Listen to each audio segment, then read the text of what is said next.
Right. Well, good morning, everyone, and welcome to this Alliance for African Partnership Public Dialogue Series event, The Impact of COVID-19 Vaccine Inequities in the Global South. My name is Dr. Rebecca Malouin, and I'm the Director of the Global Health Studies program here at Michigan State University. We're so pleased that you're able to join us and would like you as a participant to introduce yourself using the chat function in Zoom, and then to add any questions for the panelists in the Q&A section of Zoom.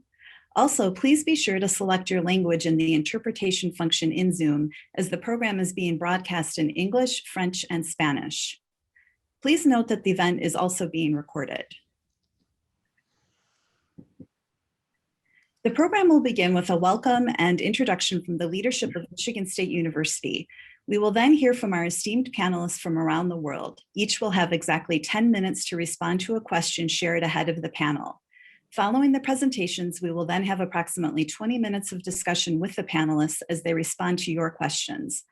With that, we will begin with a warm welcome from Associate Provost and Dean of International Studies and Programs at Michigan State University, Dr. Steve Hanson. Thank you, Rebecca, and welcome everyone. Michigan State University has a long history of international engagement and strives to be a key partner in global collaborations to address the world's most pressing challenges. It's my pleasure today to introduce the 21st president of Michigan State University, Samuel L. Stanley, MD. A distinguished biomedical researcher, Dr. Stanley was one of the nation's top recipients of support from the National Institutes of Health for his research focusing on defense against emerging infectious diseases. He's an expert in the biological mechanisms that cells employ when responding to infectious agents. Dr. Stanley has served as chair of the National Science Advisory Board for Biosecurity, which advises the U.S. government on issues related to communication, dissemination, and performance of sensitive biological research. His infectious disease research background has informed MSU's response to the COVID-19 pandemic as he leads the university's work to safely advance its mission of education, research, and outreach. Under his leadership, President Stanley has reaffirmed MSU's commitment to global engagement in ensuring that MSU will continue its land-grant heritage of improving lives around the world. President Stanley. Well, thank you so much, Dean Hanson, and hello, everyone. It's really a pleasure to welcome you all and to acknowledge the distinguished group of healthcare and organizational leaders anchoring today's dialogue. I want to begin by thanking today's moderator and panelists, who you will meet shortly, and all of the hosts for today's event. MSU earlier this month passed the one-year mark of mostly remote instruction, learning, and working in very new ways in response to the pandemic. In fact, the day we pivoted to remote instruction, March 11th, 2020, was the day of the first case reported in the state of Michigan, and the date the World Health Organization officially characterized the SARS-CoV-2 outbreak as a pandemic. At that time, the World Health Organization counted 118,000 cases in 114 countries, with 4,291 deaths. Today, the WHO reports approximately 127 million confirmed cases and more than 2.7 million deaths. It quickly became apparent in the outbreak in the United States that COVID-19 impacted certain individuals and communities disproportionately and more severely. The U.S. Centers for Disease Control and Prevention attributes that to the broad effects of discrimination and other factors, including lack of healthcare access and poverty. We saw that play out in the state of Michigan, with people of color, notably in the southeast area of Michigan, that includes Detroit, suffering from disproportionate morbidity and mortality, particularly during the early days of the pandemic. In response, the state moved to improve testing and access to healthcare in those areas, and Michigan's governor appointed a Corona task force on racial disparities. Two MSU experts serve on that state task force, the Dean of our College of Nursing, Dr. Randolph Rash, and Dr. Deborah Verholden, who's an epidemiologist and Associate Dean for Public Health Integration and leads MSU's Flint Center for Health Equity Solutions. In part, based on efforts and recommendations from that task force, we have seen a significant lessening in the differences in outcome for peoples of color in Michigan. But those differences that we saw at the beginning really have shown a bright light on the problem of health disparities in Michigan and the United States. As part of our university response, we have recently committed to a 30-year partnership agreement with Detroit's Henry Ford Health System. This partnership will have a major focus on access and equity to quality healthcare to improve the health of all Michiganders. As Dean Hanson said at the beginning, community engagement is a legacy of MSU's land-grant tradition and demonstrates the priority we place on partnerships with communities and stakeholders across Michigan, but more importantly, around the world. MSU established what would become today's International Studies and Programs as the first program headed by a dean at a major university back in 1956. And today, Dean Hanson serves ably in that role. Leaders at Michigan State University realized early on that in the modern world, global problems quickly become local problems and vice versa. And of course, the coronavirus pandemic has underscored that interconnectedness. And I believe diverse perspectives are essential to solving the complex problems that impact our world. My background, as you heard, is in infectious disease research. So I've watched both the severity and spread of the pandemic and the astonishing progress we've made in vaccine development. But it's now deeply troubling that issues of equity are impacting access to these vaccines here and around the world. We know that the United States and all countries will not be safe till everybody has had access to vaccines, in the only way we're going to productively stop this pandemic. As president of a major research university, I remain optimistic that research universities like MSU have a great deal to contribute to these global challenges, including work on health inequity. And discussions like the one we're having today can help make meaningful contributions. I want to again thank everyone who is part of today's program, and I'm going to stop here to let the panel discussion get underway. Again, thank you for your time and thank you for your effort in this so very important issue. Thank you so much, President Stanley, for that very warm welcome. We will now commence with our panelist presentations. Each panelist was provided a specific question, so I will first introduce each panelist and then share the question posed to the panelist. So with that, I would first like to introduce Dr. Tonya Villafana, Vice President and Global Franchise Head of Infection at AstraZeneca USA. So Dr. Villafana, the AstraZeneca vaccine has perhaps been one of the vaccines made most available to countries in the global south. What challenges are you facing in global distribution of the vaccine within the context of emerging variants and misinformation about the vaccines?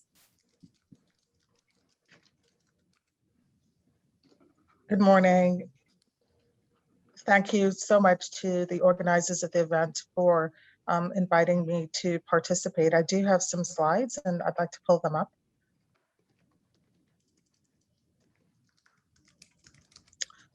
So this morning, I'd like to just talk about what AstraZeneca, what we have done at my company to deliver on our commitment to equitable distribution of our COVID-19 vaccine. So AstraZeneca is committed and has been throughout the pandemic to providing broad and equitable access to our COVID-19 vaccine, AstraZeneca. So far, we have developed supply capacity for billions of doses of the vaccine in 2021, and we are working closely with our partners to fulfill our commitments to public health. Next slide. So our approach to meeting this goal of broad and equitable access is underpinned right here. When we started our journey on developing a COVID-19 vaccine, we had 4 pillars that we had underlying the program and how we intended to achieve this. First, we worked very closely with governments around the world for funding to expand access. We also partnered very closely with multilateral organizations such as WHO, Gavi, CEPI, and others to ensure fair allocation and distribution of the vaccine when it was developed. We increased production and distribution in parallel with our clinical development program, working with a number of supply partners around the world. So this is something that's not usually done, to scale up supply and production at the same time as development in order to be ready to rapidly deploy vaccine once the vaccine had positive results. And we expanded clinical trials, and you'll see when I talk about our clinical development program, we did this in a very global way to ensure that we had good representation and diversity in the context of our clinical studies in our clinical development program. And we did all of this in collaboration with the University of Oxford, with whom we signed a landmark partnership in April of 2020. Next slide, please. This slide just illustrates our path to development and just really how remarkable this has been over the past year. From how quickly we moved from having a sequence of SARS-CoV-2 to actually doing preclinical animal studies, manufacturing vaccine that could be used in our first clinical studies, which began by Oxford in the United Kingdom in April of 2020. So that was a phase 1/2 study, and I'll talk a little bit more about our clinical development footprint on the next slide. We started a number of trials, and you can see these here globally. Yeah, thank you. We can stay on this slide, which is an overview of our current development plan. So as I mentioned, we began the first trials in the UK, a phase 1/2 study, and results of that showing the safety and immunogenicity of the vaccine. We're gating to starting a phase 2/3 study in the UK, but as well expanding into a phase 3 study in Brazil, as well as a phase 1/2 study in South Africa. So these were all very important studies, and as you can see, in diverse populations to get information on how our vaccine performed in these different populations. We also conducted a large phase 3 study in the United States, and that recently read out, and that was in about over 30,000 participants and included not just trial sites and participants in the US, but also in Peru and Chile. And then we have a number of smaller trials that have been conducted around the world, mostly to define safety and immunogenicity in different populations. And you can see those highlighted in the slide. We have a sub-license agreement with the Serum Institute of India, and they conducted a 1,600 person safety and immunogenicity study in India. As well, in parallel to us conducting these studies, we have studies ongoing in Japan and have studies planned in Russia, and you can see some other locations here. So a very broad global clinical development program, including very diverse populations, both from an ethnicity and race standpoint. At the bottom of the slide, you can see where our clinical development program is actually focused at this point. We're looking at the emerging variants that continue to emerge around the world for SARS-CoV-2. We're looking at the opportunity for interchangeability of our vaccine with other vaccines in terms of deployment. We have studies planned in pregnant women and also have recently started pediatric studies with Oxford in the United Kingdom. Next slide, please. What was really important in our planning, and as I've mentioned previously, was to have a process that would ensure that our access strategy delivers vaccine at no profit to countries around the world. And I should have mentioned that before. And a really important part of this was that during the pandemic, we would supply our vaccine at no profit globally. And on this slide, you can see that we had a very broad and again, intense, equitable access strategy to ensure that we could meet the needs of countries around the world by having, again, partnerships with governments, but also establishing different supply chains with different partners to ensure that we had broad coverage and broad access of the vaccine. Next slide, please. We have worked very closely with the COVAX facility to supply countries around the world. And with COVAX, we are able to supply to 142 countries through COVAX, advancing globally as part of this effort to ensure broad and equitable access. I mentioned previously that we partnered very early on with Serum Institute of India, and they will be the largest initial supplier to the COVAX facility, who will distribute vaccines around the world. Over 60% of the countries receiving our vaccine are low and middle income countries, with over 80% of the total allocated doses projected to go towards low and middle income countries. So this has been a really Herculean task, and we're very pleased that countries are receiving our vaccine and able to deploy vaccine to their populations in low and middle income countries around the world. Next slide, please. So our network of more than 20 supply partners across 15 countries, as I mentioned before, this is quite a unique approach to delivering vaccine quickly. And it's something that we engaged in very early on to ensure that we could have this broad and equitable access. And that included finding the network, establishing the network, defining a strategy, and then really having an established supply, established supply coming from these different manufacturing sources and networks. And you can imagine, again, this requires a lot of effort, a lot of work, with quite a lot of commitment from the company in terms of resourcing to actually allow this to happen in an efficient way, to provide supply and access. Next slide, please. So one thing I'd like to mention is that working towards this goal of equitable access has not been without challenges. And part of that has to do with the rapid movement to scale up production with a biological process that can be unpredictable. And we have worked very hard to make this as efficient as possible, but at every opportunity, we continue to refine and optimize the efficiency of our process whilst maintaining the highest standards of safety and quality. We have over 60 different quality tests that are carried out across the manufacturing process to ensure safety and quality. And on this slide, you can see just really highlighting details of the process, how long it takes, and the key steps that form part of our production process to ensure supply of the vaccine.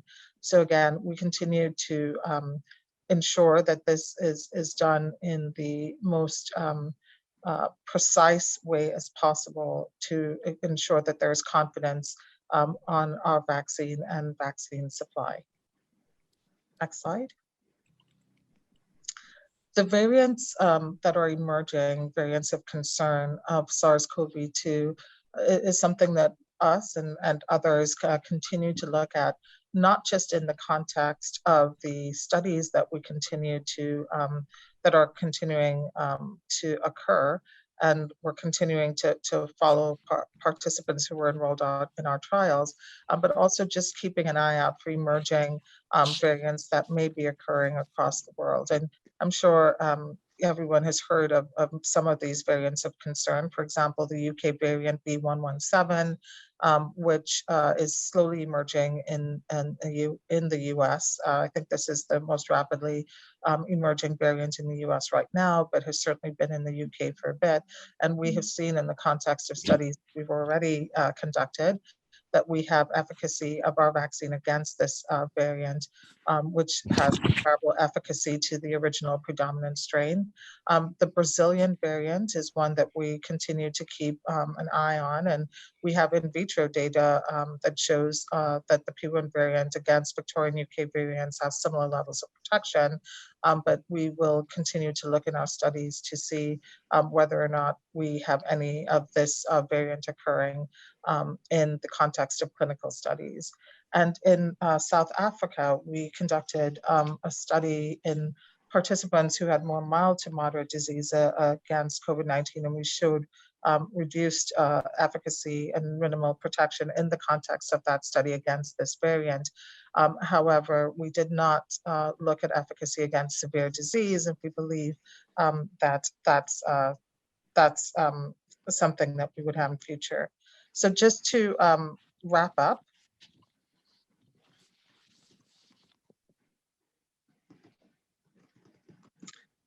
we believe that it's important to continue to build vaccine confidence and look towards strengthening partnerships with all of the groups we mentioned previously to build that confidence and move forward COVID-19 vaccine development. Thank you. Thank you, Dr. Villafana. That was a great presentation, and there's a lot of interest, as we can see in the questions that we're receiving in the Q&A. So we look forward to returning to you very soon. We'll now move on to our second speaker, Dr. Richard Mihigo, the coordinator for Immunization and Vaccine-Preventable Diseases Program at the World Health Organization Regional Office for Africa in the Republic of Congo. The question for Dr. Mihigo is, WHO has been at the forefront of the global fight against the coronavirus pandemic. Data show yet again that Africa faces the worst of the global inequity in vaccine distribution. How is WHO Africa resolving these challenges now and in the future? Thank you.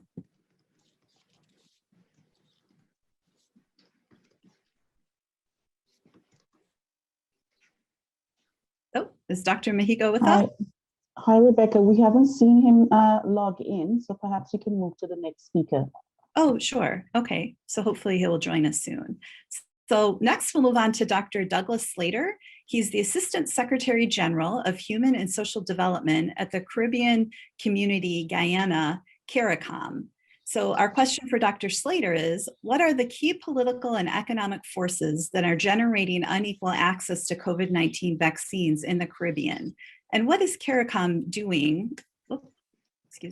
What is CARICOM doing to increase equitable access to COVID-19 vaccines?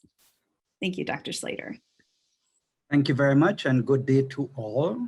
I bring you greetings from warm Guyana in the Caribbean, and also on behalf of the Secretary General of CARICOM. Now, for those of you, I know we have a wide audience, so let me just say that CARICOM is an acronym for Caribbean Community. And it is interesting, yes, that the question asks about the Caribbean.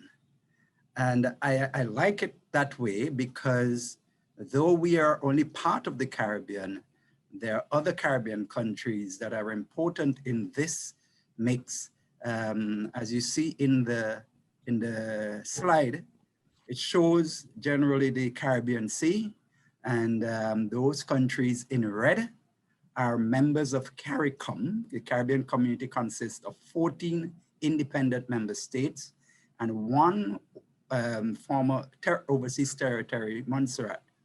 The question, I will say, I will have to be moving between political and the economy because they are inextricably linked. So a quick background, as you see in the slide, we are a set of countries, most of which were former colonies of the United Kingdom, British colonies. However, we have Haiti, our most populous member state, with a population between 11, almost 12 million.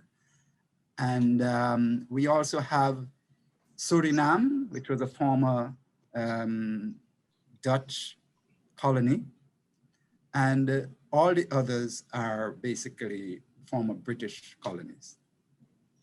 You will note also in that slide, Cuba, also Puerto Rico and the Dominican Republic. I want us to remember that because it's important. And you'll notice also some overseas French territories. So in terms of the political environment, I name those countries that are not CARICOM because they play an important role. So you will see also that we are just south of the southern tip of the United States. And that is important because we are considered in the Caribbean as the third border of the United States. The other two borders being Mexico and Canada. And that too has some significance in my discussion. So, because it is interesting that though we are mainly independent countries, politically, we are not very independent in terms of our economics. And that is important here because we know that we are small, independent countries. And interestingly, our GDP, we have with us Haiti, one of the world's poorest countries, But yet the majority of the CARICOM countries have been classified as middle income and even high income countries, and that has some consequences with the economics. It means, for example, that we do not have easy access to concessional financing with which to address even our regular social challenges, much more a pandemic. And that is very important. So it is very hard to separate, as I said, the economics from the political. We have countries that have multiple political relationships. And that's why earlier I said to note Cuba, because we are considered being part of the Western civilization. Most of our countries have diplomatic relations with the wide array of countries. But an interesting thing is that while most of our member states have diplomatic relations with, say, the Republic of China, People's Republic of China, there are some that have relationships with Taiwan. Now, if you, and most of us here should understand geopolitics, that has implications. Similarly, many of our member states, almost all of our member states, have very close relationship with Cuba and Venezuela, but that puts us sometimes, pose some challenges, some political challenges sometimes, because again, the geopolitics, which I won't get into, but it is noteworthy. So what are the main economic challenges then? As I said before, we are small countries. We are very vulnerable. We are considered among the most vulnerable countries in the world to natural hazards. Annually, we have hurricanes, we have volcanoes, we have droughts, etc. In terms of hurricanes, for example, in the past few years, and certainly in the past decade, some of our member states have been so severely affected by hurricanes that in one case in 2017, a member state, the damage caused by a Hurricane Maria, the damage was worth over 200% of its gross domestic product. Now, this pandemic has caused significant downturn in the economy. Again, we are a group of countries that are among the most dependent on tourism. Tourism is the main revenue earner in most of our countries. And we all know what has happened to global tourism. It is estimated that the downturn has been 60 to 70% of arrivals in the region. And that the loss in GDP has ranged from 4 to up to as high as 19%. Now, you just put that in the context of any country losing that, will be considered as a severe catastrophic loss in the economy, depression in the economy. So with that in mind, how then do we move our way through this challenge? Well, we have been able to do a couple of things. We have used our diplomatic connections. Remember, we are independent countries, and that has some weight in the global discussions at the global level. And we have been negotiating significantly with member states, developed countries, to see how we can approach some solutions. Nonetheless, we are dependent mainly on the COVAX facility, which has been mentioned before. But even within that, there are some of our member states, the majority are self-financing, and some of them, including, as I said earlier, Haiti, the most impoverished, are dependent on what is known as the advanced market countries. Now, because of all of that, we have decided to do the following to address the challenges.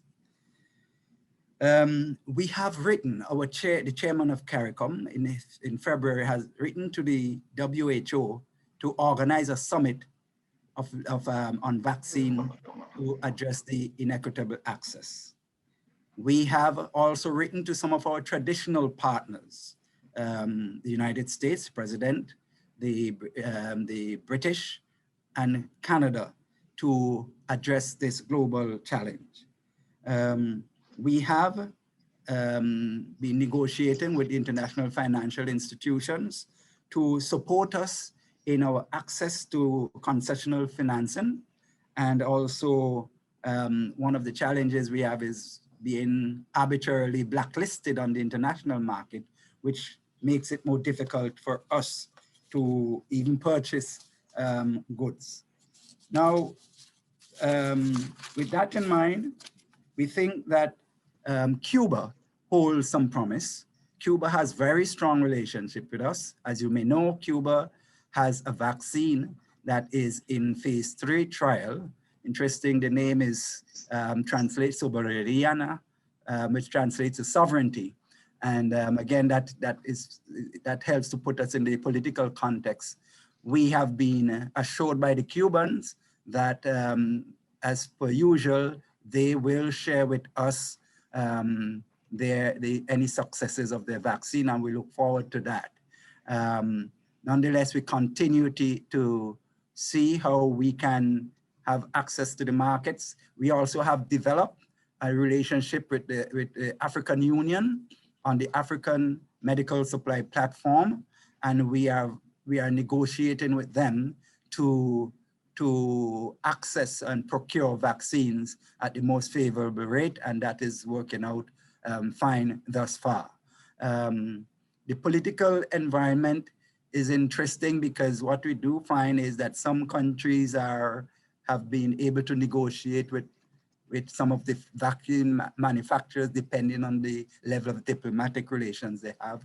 So with all of that, we are in a situation that we can be hopeful, but there's still a challenge, and we look forward to seeing this resolved very soon. Thank you very much. Thank you very much, Dr. Slater. That's very interesting. So Dr. Mihigo has joined us, so we will go back to him. So this is Dr. Richard Mihigo. He's the coordinator for Immunization and Vaccine-Preventable Disease Program at the World Health Organization Regional Office for Africa in the Republic of Congo. And his question is, WHO has been at the forefront of the global fight against the coronavirus pandemic. Data show yet again that Africa faces the worst of the global inequity in vaccine distribution. How is WHO Africa resolving these challenges now and in the future? Thank you, Dr. Mihigo. Well, thank you very much. And sorry for the time confusion. I think we've had some, I think with the summertime change, and I was thinking that this will start at 1. So nevertheless, I think I have sent few slides that I would like to speak on. I don't know if that could be possible, and try to address the question you have raised. If we go to the next slide, please. This slide tried to address a bit what we have raised in terms of distribution of vaccine and global equity. And I would like to give the things from a perspective from the African region, but also globally. If we looked at the data that are available, and these are using the last 2 days data, we could see that vaccination have started almost since 3 months everywhere else. But on the African region, only 30 days now in the vaccination plan. Close to 500 million of doses have been distributed globally. But when we looked at the administered, the vast majority of these vaccines have been administered only in 10 countries. And most of these 10 countries is the high-income countries, including mainly the United States of America. In Africa, only 28 million doses has so far been distributed, which represents 5% of only all the doses that have been administered globally. The same apply for the number of countries that have started, and you can see on the small bar chart there that we have only 55% of, we still have 55% of countries which are low-income countries that have not yet started vaccination. On the next slide,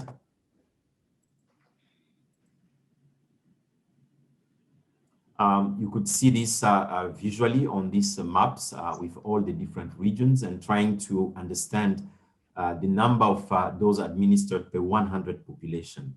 And again, you see a very wide disparity, and we have also heard from the Caribbean the situation.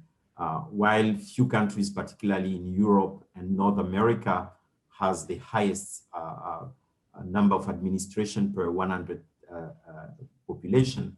You could see that in Africa, Eastern Mediterranean region, and Southeast Asia to some extent, the number of those administered per 100 people is still very low. Next slide.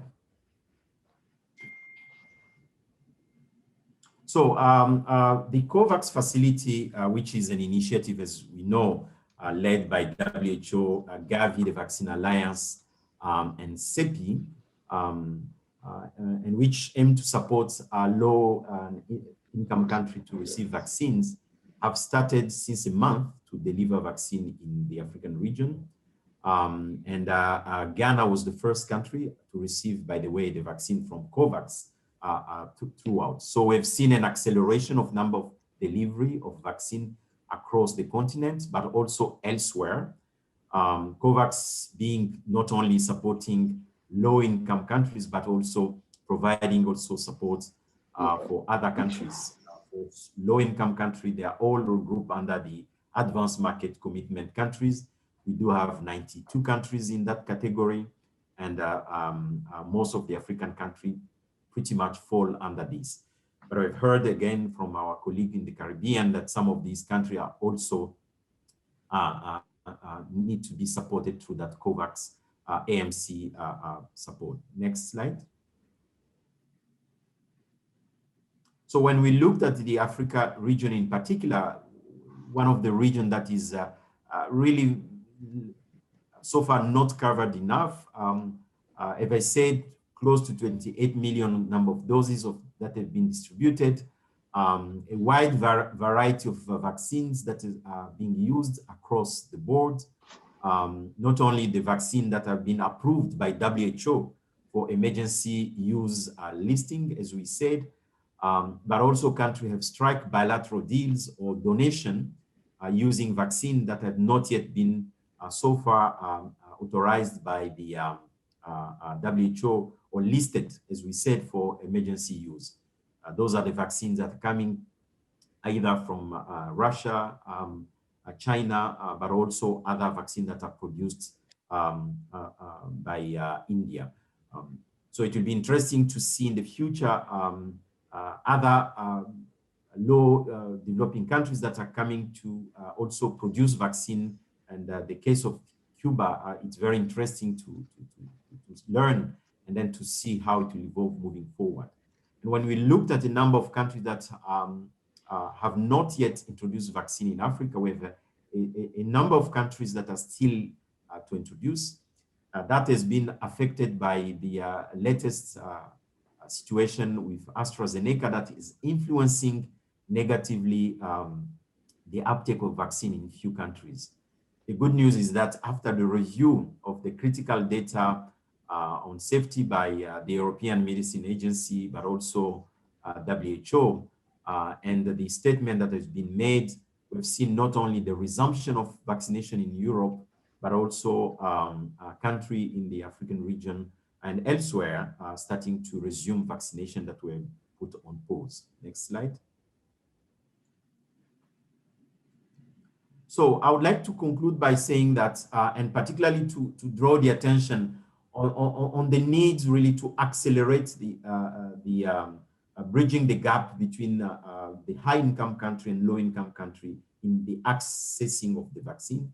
The WHO Director General, Dr. Tedros, launched what we've called the 100-day challenge, which was meant to make sure that in the next 100 days, starting beginning of January, all the country, in every country in the world, will start vaccinating the high at-risk country, the at-risk country population.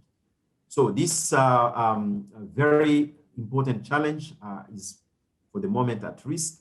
As we see on the next slide, we still have, when we looked at the countdown towards the 7 April, which is the World Health Day, we still have countries that are yet to introduce the vaccine. And again, raising the issue of a global equity in terms of vaccine distribution. So we do have close to 36 countries that are eligible for COVAX that have yet to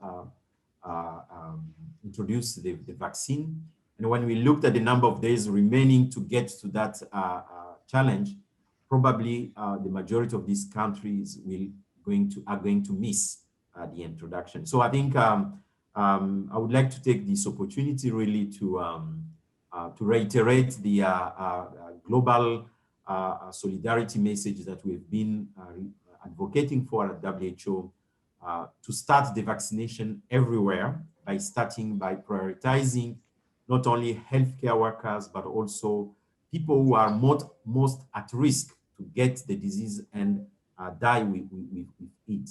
And really to call to the high-income countries to share some of their doses before covering even people who are not necessarily at a very high risk of dying. So it's very important that we get into this together because we have seen now the circulation of variant of concern that could potentially reverse most of the progress that we have seen so far.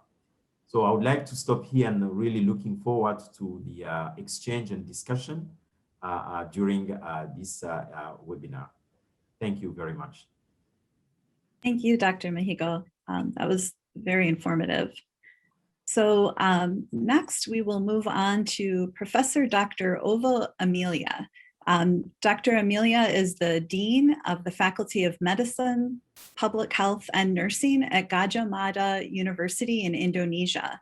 And the question we have is, what steps are higher education institutions in the Global South taking towards strengthening their scientific capacity for vaccine research and development, and how can the knowledge be transferred to better impact public health? Professor Dr. Emilia. Thank you very much. Good morning and also good evening. So like here in Indonesia, it's 8 p.m. in the evening. Dear ladies and gentlemen, thank you very much for the opportunity to share addressing your questions and picking up the situation in our country during this difficult situation, especially for a country that is not small like Indonesia. Can I have next slide, please? So for you who have not know where is Indonesia, this is Indonesia, so near Malaysia and Singapore. So Indonesia is an archipelago country with more than 17,000 islands and big populations. So 270 million population. This is to show that during COVID-19 pandemic is quite a challenge for us because of the big population and also the geography of the country. Next slide, please. And how is the pandemic situations? So Indonesia takes around 1 month. We declare as national disaster exactly on 13th of April, 1 month after WHO announcement of COVID-19 as a global pandemic. And up to now, the total case is around 1.5 million with new case every day is around 5,000. And the recovered case is 1.34 million. And the recovered case is 5,400 every day additionally. So it's getting better. And the death number is 40,500, yeah, still high, yeah, with 300 per day. So the government focusing into strategies, that is implementation of protocol and also increasing the immunities through vaccination. Next slide. And next slide, please. And it takes several months for the country to prepare the public for implementing the vaccination strategy, of course, through all channel of communications. And finally, early January, the president instruct for COVID-19 vaccination program that is free of charge. And also all ministries and organizations should prioritize their budget for the implementation of vaccination. And also to decrease public hesitance and to increase the trust about the safety of vaccination, the president volunteered himself to be the first injected, vaccinated. That was on 13th of January. And the presidents also instruct to keep health protocol at any time. Next slide. So now at the end of this month, March, around 3.2 million people already fully vaccinated. So around 1.2%, and 7.2 million people have at least one dose of vaccination, or 2.67. Still far, still far. And next slide, please. And the priority for vaccination program is already being arranged, that for phase 1, that is during January up to April 2021, will cover health providers and also older people and public servants.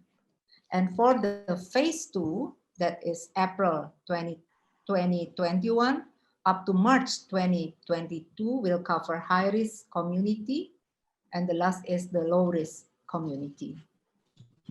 So we try very hard how to reach all of this big population. Next slide, please. It is a big challenge, with the conditions such as, like I mentioned, the geography and also the limited resources in some location.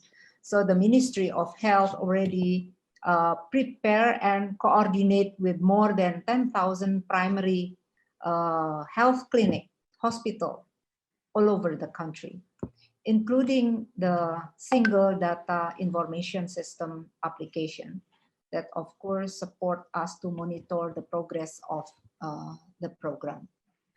Next slide. So just very quick, these are the 6 or 7 now, 7 vaccines that being considered, to be applied in Indonesia. Sinovac, Sinopharm, AstraZeneca, Novavax, Moderna, and Pfizer. And one that is, I will explain later about the vaccine red and white. Next slide, please. One that was cleared by National Agency of Drug and Food Control was Sinovac. That was on 11th of January. So following a clinical trial with 1,600 healthy volunteers with efficacy 65.3%, with possible mild and moderate side effect less than 1% and seropositive evaluation after 3 months of injection is 99.2%. So right after 2 days, the permission is granted. The first vaccination program was launched. Next slide. At the same time, the government also support vaccine development mainly through Ministry of Research and Technology. The goal is to fulfill public health needs and make use isolate COVID-19 virus circulates in Indonesia. And the indirect goal is to accelerate economic recovery, and other important agenda is to support the development of national vaccine. Next, there are two at least approach of vaccine development. First is what we call the vaccine red and white, that is the national vaccine that is under the collaborations of several parties from the ministry, industry, and also university. And also developing vaccine under collaboration with other industry for clinical trials. Next slide, please. There are 6 institutions involved in vaccine development. So what I call national vaccine here, all with different platforms. So 2 is developed by research institution that is involved. One is 8-month, who produce the platform for protein recombinant, yeast-based and mammalia-based, and also LIPI that develop the protein recombinant. The 4 universities are also involved.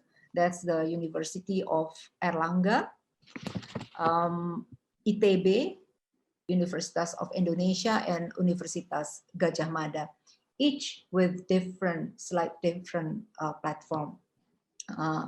Unluckily that I'm not a microbiologist that developing vaccine. So for this, I think the detail is I cannot explain. Yeah, looking at different approach. So to be efficient, the government will regrouping the development. Next slide. So the progress so far. Can I have next slide, please? The progress so far, 2 institutions will finish their seed vaccine this March 2021 and will start clinical trial.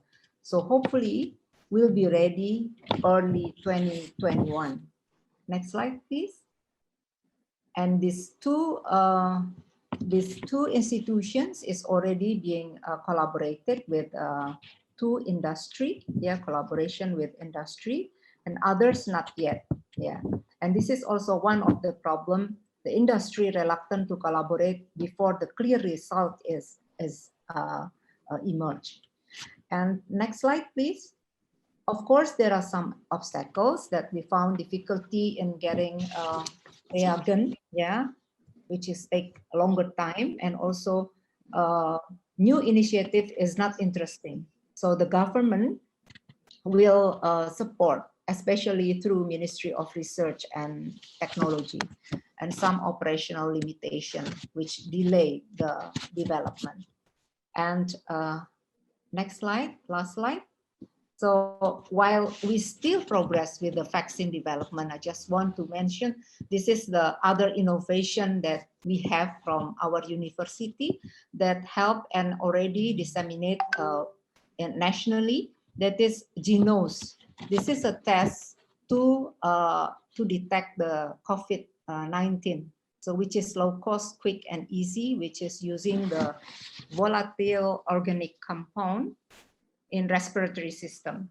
So it collect in the back and then connect to the nose, and then 80 seconds we can found the result with the accuracy 93 to 94%. So now in Indonesia, start from the 1st of April, some of the in airport and for transportations, and also for train and some activities, we use this Genos, quick and also cheap. Next slide. And to conclude, we see that this pandemic gives us opportunity to think harder beyond what we know. And we are looking forward for further collaboration with everyone in this forum. Thank you very much. Thank you, Dr. Emilia. That was a great presentation. And now we'll move on to Mr. Roberto Lopez. He is the Executive Director of Acción Internacional para la Salud in Peru. And the question we pose to him is, approaching health as a human right, how does AIS understand the root causes of unequal access to COVID-19 vaccines? And how has AIS and its allies worked to negotiate more just access to critical medicines, including vaccines, for the Global South? Thank you, Mr. Lopez.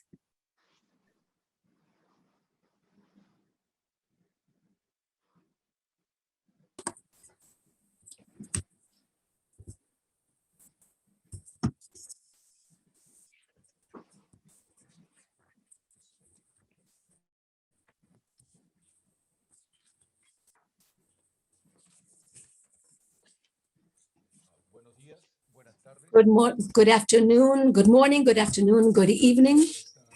Thank you very much for this opportunity to share some ideas with you and some analysis regarding the situation of the inequality that exists in the distribution of the vaccine for COVID-19, as has been shown, Dr. Mihigo, in Africa. If we have the vaccine, access to the vaccine,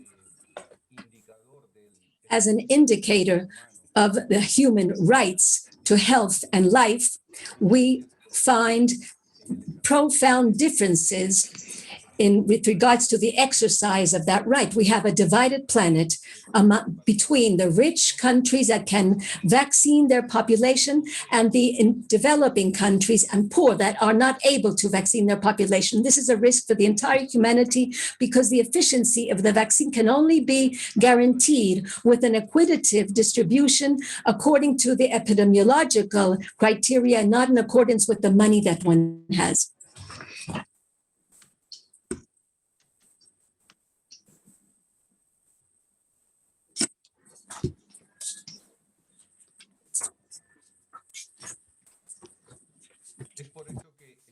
That is why the national director of the WHO has launched a state, not is a declaration, it's a cry that rich countries should share the vaccines. If they do not want to, in terms of the epidemiological and scientific reasons, they should do it for their own interests, because it's in the interest of the entire humanity to share this vaccine, to have an opportune, relevant distribution in agreement to the epidemiological criteria. What has failed here? What has failed are some basic issues. In spite of the fact that we have already known and we knew with certain anticipation that we were going to have a pandemic that could have a terrible devastation in the entire humanity, there was not a global response to the pandemic. There was not a strategy leaded by the United Nations and other organizations, international, amongst the WHO as well, to respond globally to this pandemic. History has shown us that practically no transparency and limited technology transfer toward the South, to the global South, has been very small and limited, and the countries in the South are not able to have the advance in technology. And this means that they have a difficult platform that could be expanded of all of the health systems and platforms that are needed to be able to confront this pandemic of COVID-19. And obviously, there has not been a global plan of vaccination on epidemiological criteria and on the basis of equity, so that the entire population of the planet can have access immediately to all of the vaccines. And this calls the attention of the multilateral leadership of the WHO and the United Nations that has to be much stronger in order to have the cooperation of all of the stakeholders. And we arriving to the insufficient production of the vaccine, that demand is much higher than the supply. And that is why at this moment there's a inequality in the distribution. And we can also point out certain causes. The concentration of technologies in the countries of the North. It's in the large pharmaceuticals, the most important in the universities in the North, where there's a higher concentration of technology. And the latest phases of this technology are for the South, the global South. Therefore, there's not a harmonic advance and progress in the entire planet, in all of the countries of the planet, in terms of the technological capacity and the scientific capacity. But on the other hand, we have a monopoly that exists of the intellectual property rights, the patents, and other elements that have not allowed for other producers to produce this healthy technology, which normally are very normal, are very needed, but in terms of pandemic, they are urgent to have access to. And we have learned that in the debate of the intellectual property rights, they are not absolutes. And this is stated by the Declaration of Doha of the World Trade Organization, where the public interest should be higher, should be more important than any other interest in every single country. That means in the entire humanity, we all have right to access to health. And this is for the interest of the entire planet. There are also voluntary initiatives. We've heard of technology transfers. We've heard of the presentation of the representative of AstraZeneca, but this is not enough. It's not enough. One is AstraZeneca and maybe another laboratory that is looking into this possibility to have agreements with producers and researchers of the countries of the South. But this is not enough to scale up the production of the vaccines that would be in benefit for the entire humanity. And here's a very important experience, the experience of the medicines patent pool for HIV, for tuberculosis, and for hepatitis C. This is a pool where, in voluntary terms, the producers that have the patents can make available these rights of intellectual property in order to amplify and extend the production in spite of the limits that exist of the medicine patent pool. It is an example of how, in voluntary terms, you can scale up the production of medicines and other health essays and tests for all of the country, especially for those poor countries and those countries in development. There is no epidemiological criteria for the vaccine. We can find donations of vaccinations, but in a very insufficient, that do not need them as an emergency as others. And we're using then vaccines as a political tool, And this is questionable because there are a consolidation of political agreements, of geopolitical friendships and alliances that already have vaccines.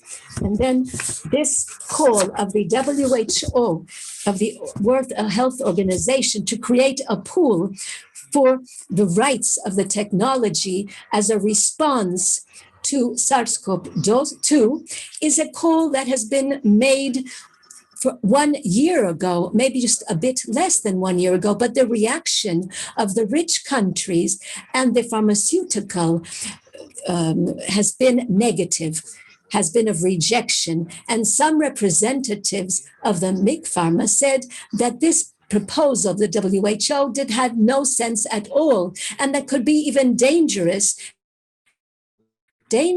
because it could go counter the model of research and development of new medication. This is a pandemic. We're not dealing with a disease in one country or in two countries. This is something that affects the entire humanity. Therefore, we have a pool of the WHO, which is an empty pool. It's an empty pool. This call has has gone to deaf ears. And that's why the COVID by the WHO, the COVID facility, has done great efforts to satisfy the needs of poor people in poor countries. Therefore, we know that what is very important is the exemption of patents, the waiver of the patents, so that there will be a suspension of the patents in spite of the resistance of the countries of the North, and to think of the future of the pandemic of the humanity, and to think about the entire world. This is the last one. What should we do towards the global South, but also towards the global North? The civil society is extremely important to pressurize governments and multilateral organizations to adopt decisions that will lead to an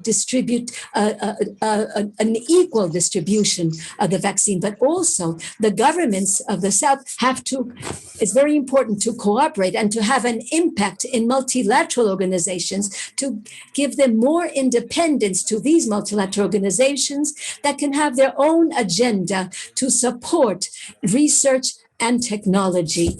This is the scientific and technical cooperation is extremely important with the North, but is much more important for this cooperation between the countries of the South to prepare us for other pandemias. And lastly, I wish to say that we need to resuscitate, we need to debate that existed in the first decade of the century of a new model of research, of technology, of health, a model of cooperation for science, for research, and to develop new technologies of health that will reduce the cost of research and reduce the product that is researched on. This is extremely important, and we've already seen proof that this is possible on the international level. Thank you. Thank you so much, Mr. Lopez. And our last speaker, but certainly not least, is Mr. Amit Kumar, the Consul General of India in Chicago, located in the United States. The question we pose to him is, the coronavirus vaccine, one of the world's most in-demand commodities, has become a new currency for international diplomacy. How is India supporting vaccine availability and delivery to countries in the global South, including its population? Thank you, Mr. Kumar. Thank you very much. At the outset, I would like to thank the Michigan State University for organizing this panel discussion on the critically important subject of COVID-19 vaccine inequities and its impact in the global South. In some ways, this inequity is not surprising and is a reflection of the existing inequities in the global healthcare system.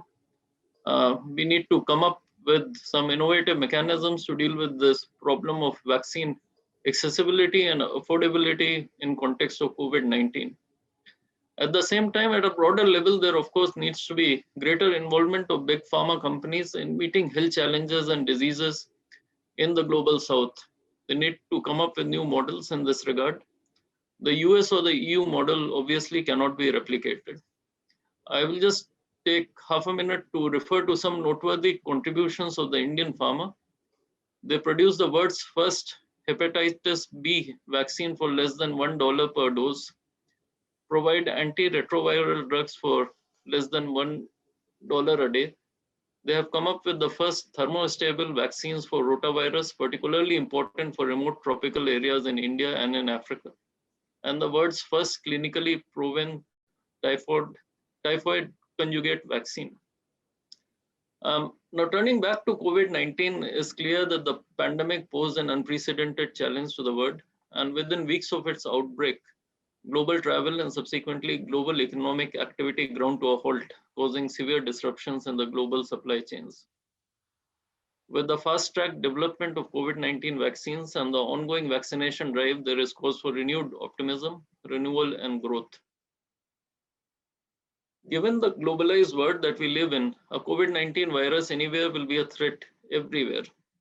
Till such time a sufficient number of people are not vaccinated across the globe, it will not lead to a sustainable global economic recovery. As per IMF, we lost 7% of economic output in 2020, amounting to $6 trillion of global GDP. The same report of IMF pointed out that if the virus resurges or the progress on vaccines is slower than anticipated, or if countries' access to them remains unequal, the global economic activity would be lower than expected. The ongoing COVID-19 vaccine drive has thrust into prominence the role of the Indian pharma industry and vaccine manufacturers. India meets 60% of global demand for children's vaccines and 80% of antiretroviral drugs for HIV patients. India has been ramping up its capacity. It has the necessary capability to produce COVID-19 vaccines, meeting its own demand as well as supplying to other countries. We have so far supplied close to 64 million doses of COVID-19 vaccines as grants and on commercial basis to over 80 countries as part of our vaccine friendship mission. These include 34 countries in Africa, 20 countries in Latin America, and 20 countries in Asia, including our immediate neighborhood and the Gulf. The Bill Gates Foundation, Gavi Alliance, WHO and UNICEF have tied up with vaccine manufacturers in India to supply 1.2 billion doses of COVID-19 vaccine to over 100 countries at affordable rates. However, it is also clear that our national efforts need to be supplemented by others to ensure accessibility and affordability of these COVID-19 vaccines for all. How will these vaccines be made accessible to the global population in a timely manner? I think that is the fundamental challenge that we are faced with. And currently we are inadequately prepared to meet the global demand. By current yardsticks, if we are fortunate, we may be able to vaccinate around 20% of the global population by the end of 2021. While there is consensus in multilateral organizations like the WTO or WHO on the urgent need to scale up manufacturing capacity for COVID-19 vaccines to meet the global demand, there is unfortunately no consensus on how to proceed further. As you might be aware, there is a proposal by India, South Africa, and 8 other countries which calls on the WTO to exempt member countries from enforcing some patents and other intellectual property rights under the WTO's agreement on trade-related aspects of intellectual property rights, commonly known as TRIPS, for a limited period of time.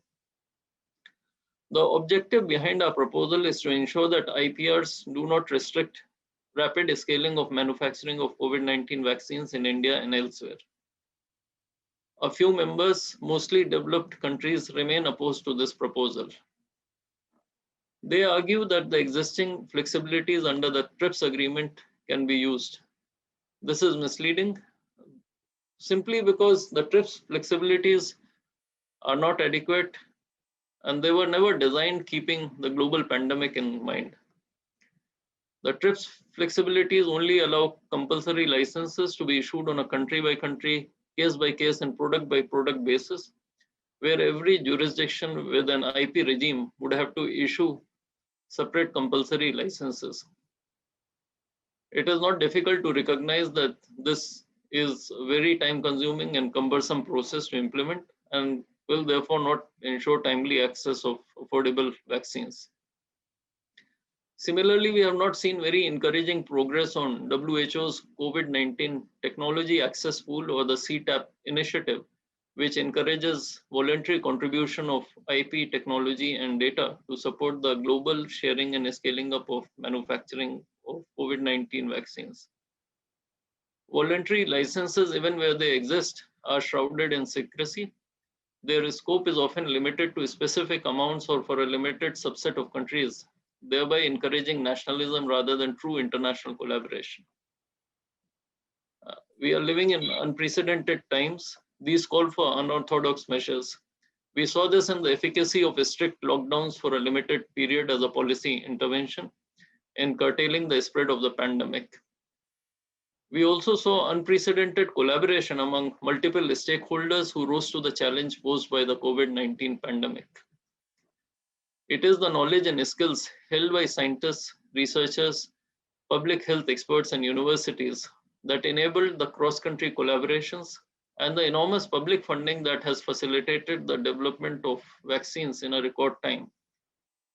Quite clearly, the development of COVID-19 vaccine was not solely due to intellectual property held by a single company alone.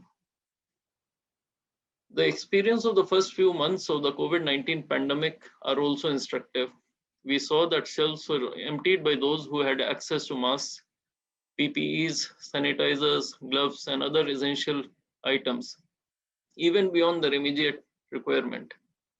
We saw hoarding of these items.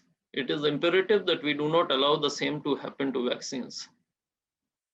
The world was eventually able to ramp up manufacturing of COVID-19 essentials as there were no IP barriers hindering that process.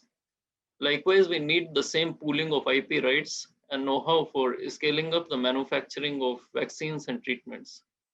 This, unfortunately, has not been forthcoming, necessitating the need for the TRIPS waiver. It is imperative that we look at TRIPS waiver or some other innovative mechanism to deliver vaccines globally. India is ready to play its part. Emergence of new COVID-19 variants mean that the time to take action is now. If we do not take action, we will simply run out of time. That would be the most unfortunate situation where science would have delivered, but the WTO or governments would fail us by not making them accessible and affordable for all. Thank you.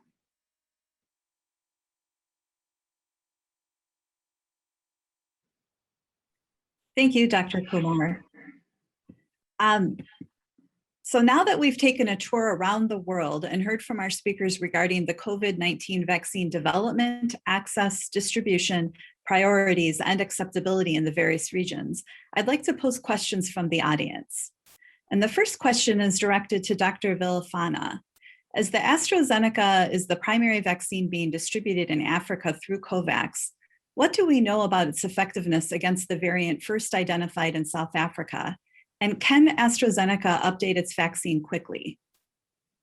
Great, thanks for the question. So as I mentioned in my talk, the B1351 variant was seen in our South Africa trial, which was a small trial that enrolled mostly younger adults with mild to moderate disease. And we didn't see great efficacy against mild to moderate disease. However, we know that Janssen, for example, demonstrated good efficacy against severe disease in their trial, looking at an older, more comorbid population. And we have a very similar mechanism of action to that vaccine. So we anticipate that we would have good efficacy against severe disease in that population. We also actually have done in vitro experiments that demonstrated in a hamster challenge model that animals that were vaccinated with our vaccine and then had the B1351 variant were protected from severe disease in the lung. And that paper is posted on a server, preprint server for folks to look at. So we anticipate that we do have good protection against severe disease, as we have seen consistently with our vaccine. We are also in the process of doing some real-world effectiveness studies in Africa with different partners to demonstrate that hypothesis and show that we have efficacy against the B1351 variant. Great, thank you so much. And then the next question from the audience is posed to Dr. Mihigo. Why do you think some countries in Africa are not ready to start distributing vaccine? No, thank you for the question.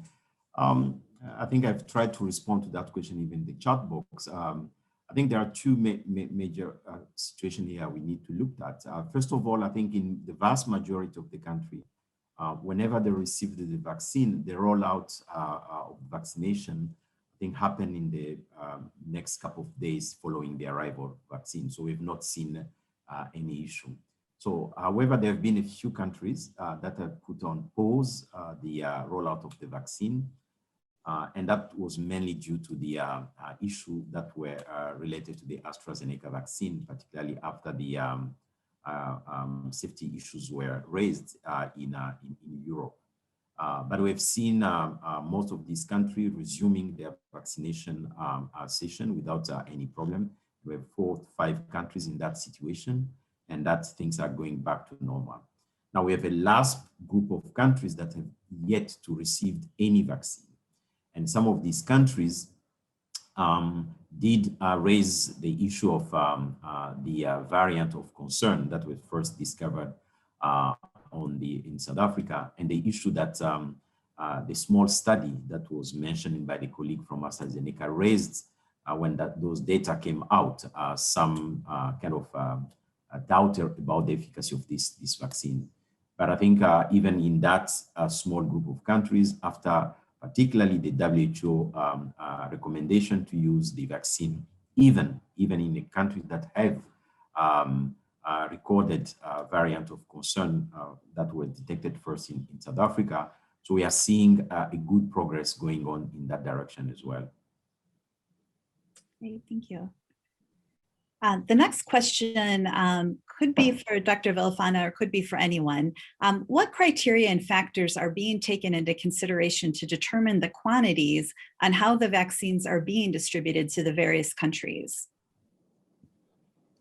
I may start by that, maybe to talk a bit on the COVAX vaccines. So the COVAX initiative, that, as we know, was launched by WHO, Gavi, the Vaccine Alliance, and CEPI, and which was meant mainly to support as I said in my presentation, the low-income countries. We knew very well that it was going to be difficult because of the supply situation to find enough vaccine for everybody. So the objective of the COVAX facility is mainly to see how by the end of 2021, at least 20% of the general population can be covered by the vaccine. And the reason to come up to 20% was to make sure that the high priority groups, like the healthcare workers, the people who are more at risk of getting the severe disease and die for it, can be covered by that first installment of the vaccine. So the quantity that now are currently being distributed are not up to that 20%, but is a proportion between 3 to 20% to at least make sure that those who are more at risk, the frontliner, can be covered while we are waiting to get enough doses to cover a large proportion of the population. Great, thank you. And in the interest of time, I would invite each of the panelists to respond to this question.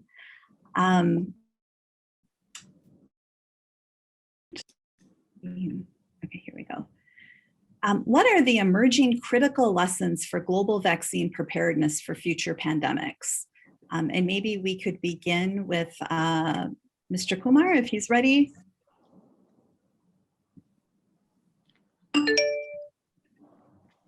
No, thank you. I think it's an important question.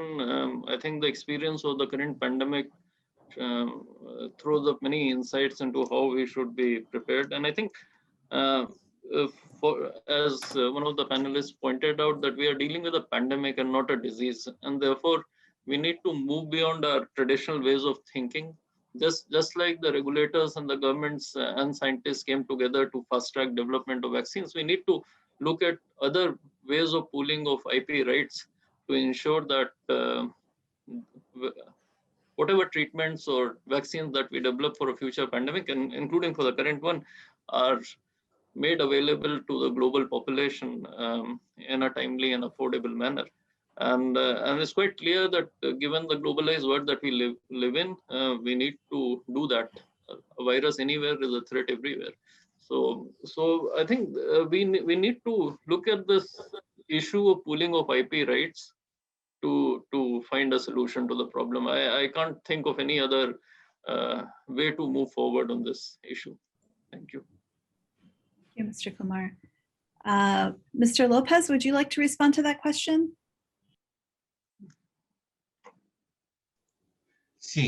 Yes, I believe that it's an extremely important question. It's strategic, and what can we do in future? And I believe that several have already raised ideas, and I would insist on the fact that we need to create solidarity and cooperation mechanisms between every country, South-South and North-North, in order to progress harmoniously in terms of our scientific and technological capacities of every country of the South and of the countries of the North as well, so that we will be able to respond Thank you, Mr. timely to the emergencies of a pandemic. So I believe that this is extremely important, and we need to follow the example of the initiative of medicines for the forgotten sicknesses, diseases, and that were sponsored by the Doctors Without Borders, that it is possible to research in new medication that have affected unproportionately southern countries of the South. But now we are seeing the possibility of responding as a total global universe to future pandemics. And this type of experiences and models would be able to serve as an example in the scientific and technological process that will protect us from other future disasters like the one we're living now. Thank you. Thank you, Mr. Lopez. Professor Emilia, would you like to speak to this question? Yes, thank you very much. I just want to add what Dr. Kumar already mentioned. In this pandemic, I think for the future, one of the factors that make the pandemic different from the previous times is the mobility of the people. So the mobility of the people make the pandemic easy to be transmitted and uncontrollable. So the initiative should be different from the usual one. I totally agree with the collaboration between the researcher and also the industry, how to prepare for further pandemic should be discussed globally, because the mobility of the people cannot be prevented. So that is the future of the of our community. Yeah, thank you. Thank you. Dr. Slater, would you like to add anything? Yes, thank you. I wish to endorse what has been said by previous colleagues, but to add that I think we need to use this opportunity to start promoting the successes of vaccines, because there's a global move, anti-vax move, that is impacting on the uptake and causing vaccine hesitancy. And that is based on some historical issues of trust. And if we were to promote vaccines, we can help to address that. Added to that, as with the, that was stated by one of our earlier colleagues, we need to explore opportunities in the global South for development, research and development among ourselves. India, for example, has a very strong history in vaccine production and development. In Latin America, we have countries with that capacity, Cuba. We have Brazil with a significant technical development, but we have to work together, because we cannot and should not always depend on the global North, because we have seen what has been happening. That is not to say we should not work with them, but we have to try to be as self-sufficient as much as possible. But certainly, I really want to reiterate the importance of countering the significant misinformation that goes on about vaccine, because we will have more pandemics. We will have other issues where vaccine use will be important, and we need to anticipate and fight it head on before it comes to this. Over. Thank you. Thank you, Dr. Slater. Dr. Mihigo, would you like to add anything? Yeah, thank you. I also fully agree with what has been said, because I think all of these upstream kind of action will definitely be necessary.